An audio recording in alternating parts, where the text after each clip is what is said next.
My best friend's mom said, just drive. And we couldn't stop. Disclaimer, this story is a work of fiction.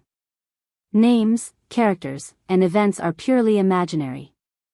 Any resemblance to real persons, living or dead, is purely coincidental. The summer night was thick with humidity, the kind that made the air feel heavy in your lungs. Tyler adjusted the AC dial in his old Honda Civic, tapping the steering wheel while waiting outside Jake's house.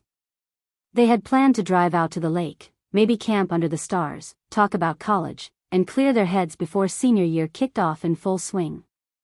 Just another normal night for two best friends. Jake finally burst through the front door, duffel bag slung over one shoulder. Sorry, man. Mom was being weird again, he said, hopping into the passenger seat. Tyler chuckled. What else is new?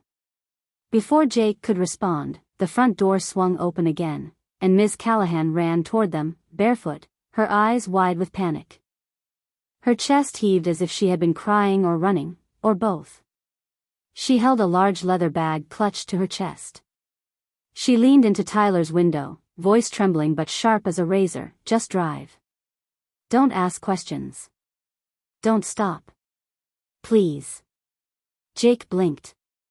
Mom, what the hell?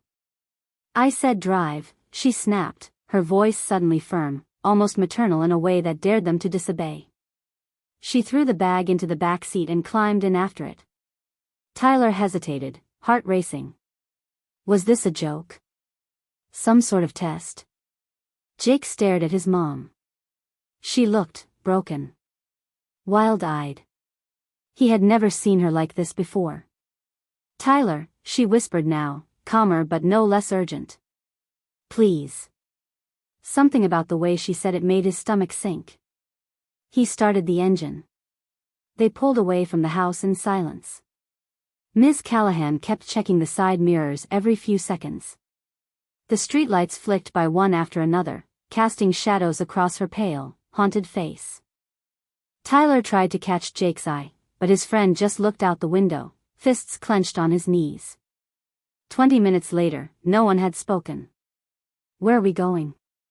Tyler finally asked, his voice cracking. Ms. Callahan answered without turning her head. As far as we can go tonight. Just follow the highway. Stay off the main exits. Jake turned to her, furious. What's going on? You're scaring me. She didn't reply.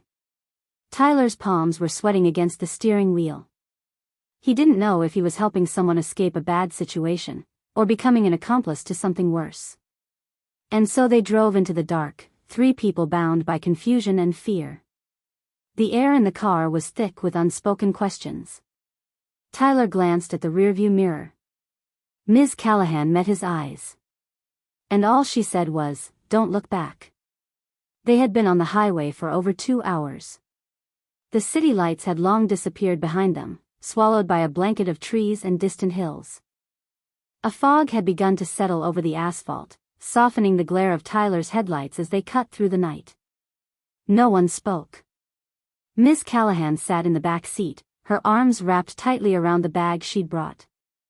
Jake kept shifting uncomfortably, his face pale and tight with frustration. The silence wasn't peaceful. It was loaded, like a ticking clock that no one wanted to acknowledge. Tyler finally broke the tension. I need to know if we're in danger. Ms. Callahan looked up.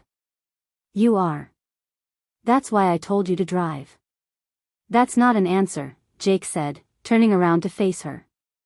You storm out of the house like a fugitive, throw a bag in the car, and now we're running from what exactly? Ms. Callahan's eyes flicked between the two boys. I'm not ready to explain everything. You wouldn't understand yet. But I swear, I'm trying to keep you both safe. Jake scoffed. From who? Dad? The police? The neighbors? She didn't respond. Instead, she leaned forward. Tyler, pull off here. That old rest stop, there's vending machines. I need 5 minutes. Tyler hesitated, but the look in her eyes wasn't one of fear, it was desperation. He exited onto the old cracked pavement of an abandoned rest stop. A single flickering light buzzed overhead. Weeds grew through the cracks in the cement. Jake followed his mom inside the small restroom building. Tyler stayed by the car, trying to collect his thoughts. This was insane. He didn't even know what they were doing. Was this a kidnapping? Was Miss Callahan running from someone? Was she mentally unstable? He opened the trunk to grab a hoodie, and that's when he noticed it, a small bloodstain on the edge of her leather bag. Tyler froze. He reached for the bag. Just a peek. Just a glimpse of what they were really running from. But before he could unzip it, Jake shouted from the building. Tyler. We're ready. He slammed the trunk shut. Back on the road, the air felt even heavier. Jake glanced at him, whispering, "She's not telling us everything. I don't know what happened tonight, but something's really wrong." Tyler nodded, hands tight on the wheel. "I know.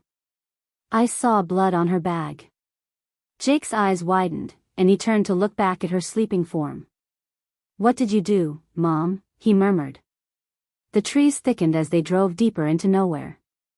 The road ahead was long, and the past, whatever it was closing in behind them. And for the first time, Tyler began to realize, they weren't just driving away from something, they were being hunted. They had been driving for nearly 6 hours now, switching from the interstate to narrow backroads lined with trees and farmland. The sun was just beginning to rise, casting a soft gray light over the misty fields. Miss Callahan was asleep in the back seat, her head pressed against the window, her arms still wrapped around that mysterious leather bag. Tyler's hands ached from gripping the steering wheel so tightly. Jake hadn't said much since the blood comment. He sat stiffly, staring out the window, visibly shaken. Every time the car passed a truck or another vehicle, he flinched slightly, as if expecting someone to recognize them. Eventually, Jake broke the silence. "Pull over, man. Just for a second. I need air." Tyler nodded and turned off the road onto a quiet gravel turnout surrounded by pine trees. As Jake stepped out and stretched, Tyler stayed behind, eyes flicking to the glove compartment. He hesitated. Then reached for it. Inside was a small stack of random items, napkins, a flashlight, gum, and something unusual, a burner phone with no case and a manila envelope that looked recently stuffed in. He pulled out the envelope and opened it cautiously. Inside were old photographs of a young boy Tyler didn't recognize. A birth certificate with a name scribbled out. A newspaper clipping dated 2013, local teen disappears without a trace. And finally, a printed photo of Jake's dad, standing outside a courthouse, surrounded by men in suits, and someone had circled his face in red ink. Tyler's stomach twisted. The missing teen from the article had Miss Callahan's last name. It wasn't Jake. The boy in the photo looked older. Stronger. Was this Jake's brother? Why had no one ever mentioned him? Tyler's thoughts were racing when Jake re-entered the car, holding 2 sodas he had picked up from a nearby vending machine. "What's that?" Jake asked, nodding toward the documents. Tyler didn't answer. He just handed the photos over. Jake's face went pale. What the hell? He studied the old picture of the missing boy, then the birth certificate, his voice trembling. I don't know this person. Why does he have our last name?" "Maybe you weren't supposed to know," Tyler replied softly. "MS." Callahan stirred in the back seat, muttering something incoherent in her sleep. Jake stared back at her, stunned. "She told me I was her only child. She never once mentioned a brother." Tyler put the papers away quickly, stuffing them back in the glove box just as Miss Callahan woke up. She sat up straight, squinting at the morning light. "Where are we?" "Near Glen Hollow," Tyler lied. "We needed a break." She nodded, brushing her hair back, her voice weak. "Good. We should keep going soon." But the boys exchanged a look now, one that said everything had changed. The trip was no longer just about following orders. They needed answers. And soon. The highway stretched endlessly ahead, but everything inside the car felt claustrophobic now. Miss Callahan had fallen back asleep, exhaustion catching up with her, while Tyler kept his eyes glued to the road. Jake hadn't said a word since they left the turnout. He was staring at the photo again, the one of the teenage boy with his last name. The boy who didn't exist in his memory. Jake finally whispered, "I need to know the truth." Tyler glanced at him. "You should ask her." "I will." But neither of them spoke again for another hour. The silence was heavier now, not just tense, painful. Jake was unraveling, and Tyler could feel it. So when Miss Callahan finally stirred awake and asked for coffee, Jake didn't hesitate. "We're stopping at the next gas station," he said. They pulled into a quiet service station in a sleepy rural town. As Miss Callahan stepped out to grab coffee, Jake confronted her in the parking lot. "Who is he?" he asked, holding out the photo. "Why didn't you ever tell me I had a brother?"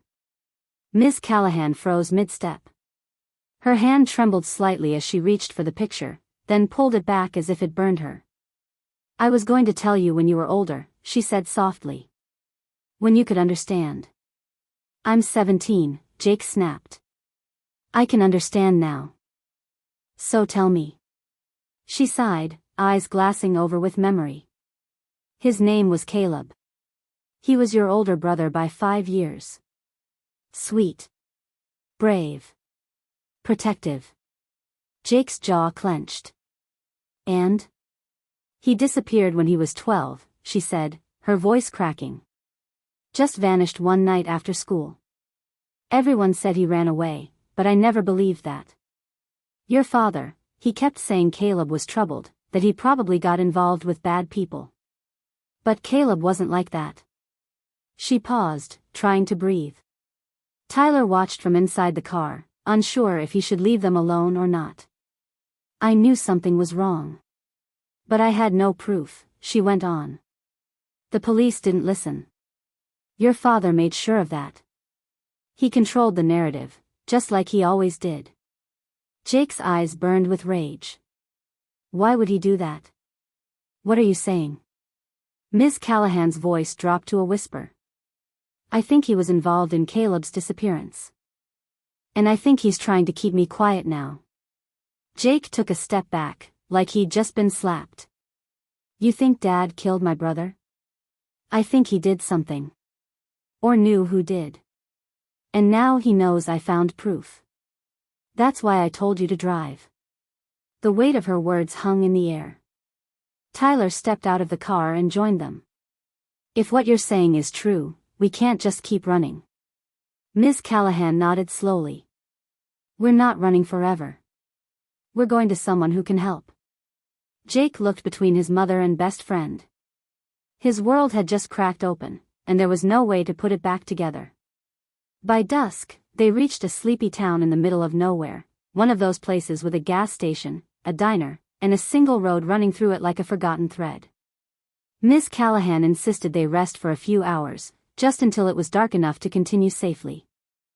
She pointed out a faded roadside motel called the Hollow Pines Inn. It looked like something from a movie, neon sign buzzing, chipped paint on the shutters, and an eerily empty parking lot. Tyler wasn't convinced. "Are you sure this is safe?" Miss Callahan nodded.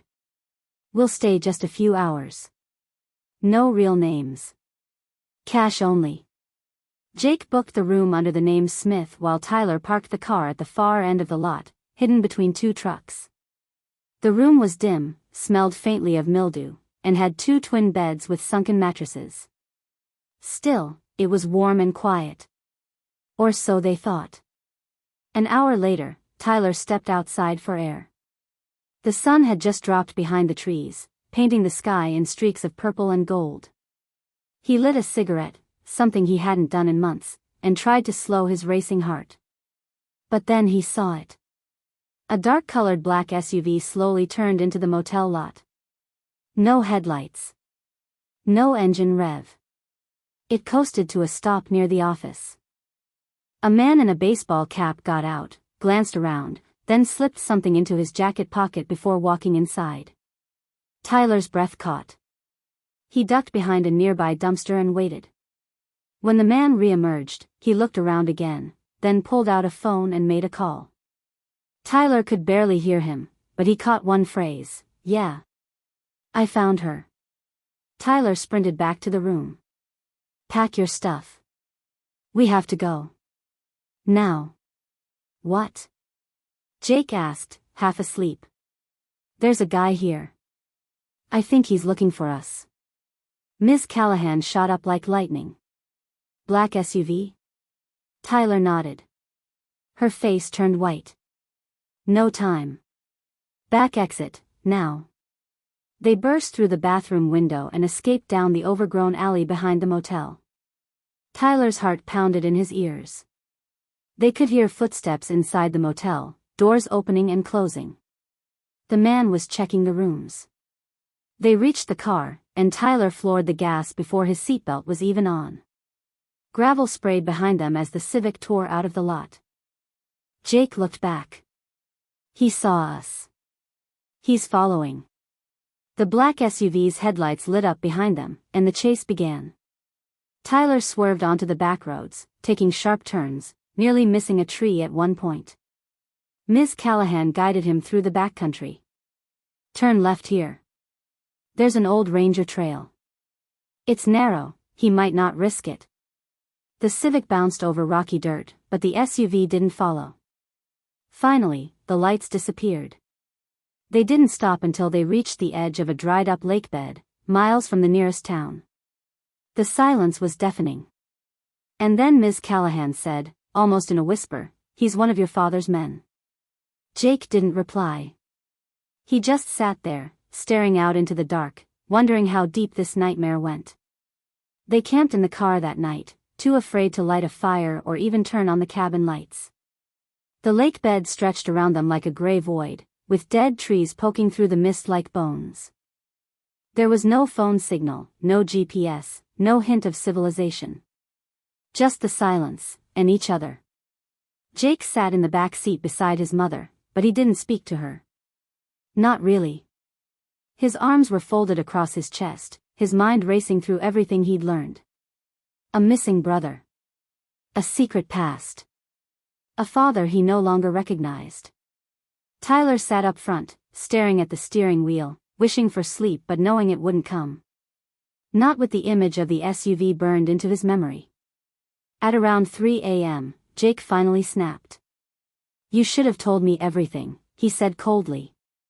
"From the start." Ms. Callahan looked at him, hollow-eyed. "I was trying to protect you." "You lied to me my entire life," Jake hissed. "Caleb was my brother. I didn't even know he existed. You let me grow up thinking we were just a normal family while you were hiding this nightmare." She didn't argue. She just stared into the dark, her voice soft. "I was scared. Your father, he's not just dangerous. He's powerful. You don't understand how many people are loyal to him. How deep it goes." Jake shook his head. "Then why not go to the police?" "I did," she snapped. "I went 3 times. They dismissed me. Called me paranoid. Do you know what your father did for a living, Jake?" Jake didn't answer. He wasn't just an investor. He laundered money. Covered up crimes. And when people started asking questions, they disappeared. Just like Caleb. Tyler turned around in his seat. "Wait, you think Caleb was killed to send a message?" "No," she said slowly. "I think Caleb found out something. Something he wasn't supposed to know. And your father made sure he vanished before anyone else could hear it." The silence afterward was worse than shouting. Jake stood and slammed the car door, walking off into the lake bed. Tyler started after him, but Ms. Callahan held up a hand. "He needs to process it. Let him go." So Tyler watched Jake walk alone through the mist, his silhouette growing smaller until it vanished into the gray. Half an hour passed. An hour. Tyler was starting to worry when Jake finally returned, his face streaked with tears but his shoulders squared. "I'm not running anymore," he said. "You said we were going to someone who could help." "Who is it?" Miss Callahan hesitated. "An old friend of Caleb's. Someone who used to work with your father before he got out. He knows things. He has proof." "Then let's go," Jake said. "Because I want answers. And when we get them, I want justice." Tyler started the engine, the headlights cutting through the mist. The lake bed behind them was still and silent. But ahead lay truth, and danger. The directions led them deep into the Appalachian backcountry, off paved roads, through muddy trails, and finally up a gravel path nearly swallowed by overgrown brush. Tyler's Civic protested every pothole, but it held together as they climbed higher into the mountains. It was just after noon when they saw it. A small wooden cabin tucked beneath towering pines, the roof sagging with age, smoke curling softly from a rusted chimney. It looked abandoned at first glance, quiet, unassuming, but Ms. Callahan nodded like she'd just found the last safe place on earth. "He's here," she said, voice tight. "Who is he?" Jake asked again. She exhaled. "His name's Leon Bishop. He used to be your father's accountant. But when Caleb disappeared, he left the business. Said he couldn't live with the guilt. He's been off-grid ever since." Tyler parked a few yards away, and the three approached the cabin carefully. Every step crunched dry leaves beneath their feet. When they reached the porch, Miss Callahan knocked twice, then paused. Another knock. Then silence. Finally, the door creaked open just enough for a weathered face to appear, gray beard, sunken eyes, and a shotgun slung casually over one shoulder. "Lena," he said, surprised but not unkindly. "You shouldn't have come here." "I didn't have a choice," she replied. "They're after me." Leon looked past her at the boys. "That your kid?" Jake stepped forward. "I'm Jake. This is Tyler." Leon's eyes lingered on him with something close to pity. Then he opened the door wider. "Come in." The cabin was dim and musty, but safe. There were shelves stacked with old books, maps, and rows of labeled boxes. A fire crackled in the hearth. "I assume this has to do with Caleb," Leon said once they were seated. "And what happened to him?" Jake leaned forward. "Do you know what happened?" Leon sighed and rubbed his eyes. "I don't know everything. But I know enough." He walked to a locked cabinet and pulled out a small metal box. Inside were flash drives, papers, even an old camcorder. "This is what I've collected over the years. Financial records. Emails. Some surveillance footage. Your father, Mark, he ran more than a business. He covered up a lot of dirty deals. And Caleb, he found something on his laptop one day. A folder with unmarked videos. One of them showed your father meeting with someone dangerous. Caleb was smart enough to copy it. But then, he vanished." Jake's hands trembled. "You think my father found out?" Leon nodded grimly. "I think he had helped making it disappear. But not all of it. Some things Caleb saved, survived. And they're on these drives."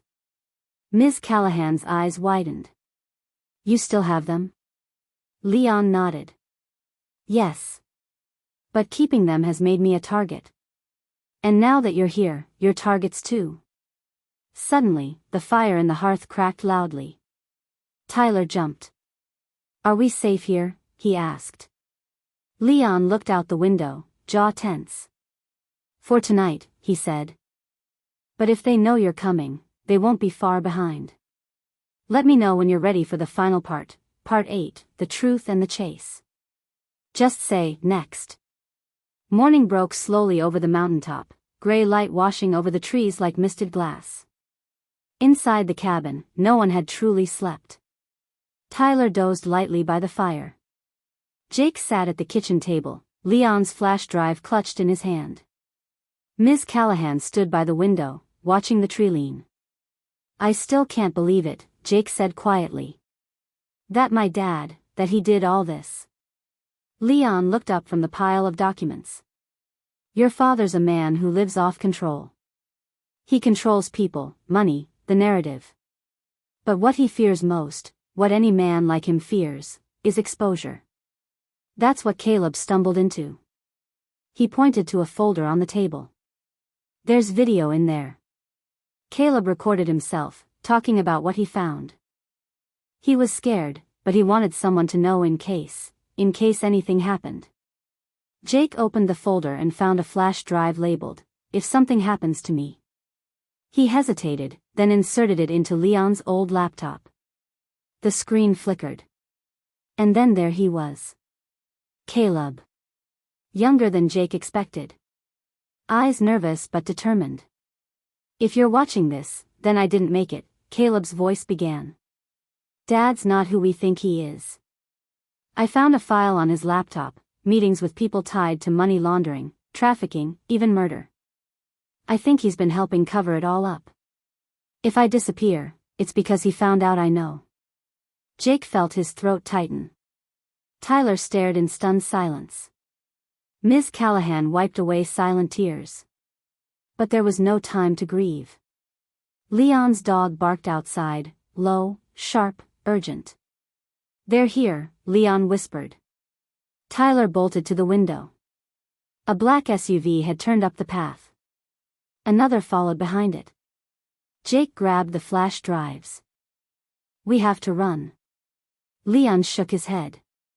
No more running. You need to get this to someone who'll actually act. Journalists. FBI. Someone outside your father's reach. I'll hold them off. What? Ms. Callahan stepped forward. Leon, you brought me this far, he said, loading his shotgun. Let me finish it. They burst out the back, diving into the trees just as tires crunched the gravel out front. Tyler led them downhill, where his Civic was hidden among thick brush. The sound of shouting and gunfire echoed in the distance. Leon had started the fight. Jake slammed the door shut as Tyler floored the gas. Branches whipped at the windows as they raced down the mountain. At the base of the trail, they saw headlights, another SUV waiting. No choice, Tyler growled. Hold on. He swerved into a logging road, the Civic bouncing violently, tires skimming loose rock. The SUV gave chase, but the narrow path slowed it down. Jake rolled down the window and hurled a metal canister, one of Leon's homemade smoke bombs, onto the trail behind them. It exploded in a cloud of thick gray, blinding the path. The SUV screeched, lost control, and slammed into a tree. They didn't stop. Not until they hit a paved highway hours later, heading toward D.C., with Caleb's video ready for the world.